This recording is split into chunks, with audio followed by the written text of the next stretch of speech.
అయ్యగారు అక్కినేని అఖిల్ ఫ్లాప్ కి దగ్గరగా ఇట్స్ కి దూరంగా ఉండే వ్యక్తి.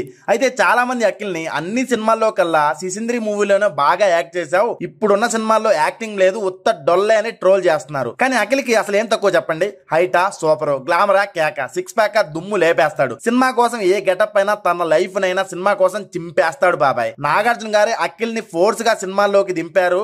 అసలు అఖిల్ కి క్రికెట్ బాగా ఇష్టం, సినిమా వారసుడుగా రావాలన్న ఒక పాయింట్ తో ఫోర్స్ గా దింపారు అని చాలా మంది అన్నారు. కానీ నా ఒపీనియన్ ప్రకారం అంత రేంజ్ లో ఉన్న వాళ్ళు వాళ్ళకి నచ్చినది వాళ్ళు పక్కా చేస్తారు బాబాయ్, ఫోర్స్ ఏముండదు. అసలు అఖిల్ కి యాక్టింగ్ పరంగా, కెరీర్ పరంగా, మాస్ పర్ఫార్మెన్స్ పరంగా హిట్ అయి ఫేమ్ రావాలంటే ఒకటే దారి, బోయన్న. బోయపాటి గారితో కష్టపడి మూవీ తీయాలే కానీ బోయన్న చూసుకుంటారు హీరోని. అంతెందుకు బెల్లం బాబాయిని జయజానికి మూవీలో ఎలా చూపించాడు, అది బోయన్న అంటే. అందుకే అఖిల్ అన్న లేట్ చేయకుండా నువ్వు బోయన్నని కలువు. బోయన్న అఖిల్ కాంబినేషన్ మూవీ మీకు ఎలా అనిపిస్తుందో అలా కామెంట్ చేసి మన ఛానల్ ని సబ్స్క్రైబ్ చేసేయండి.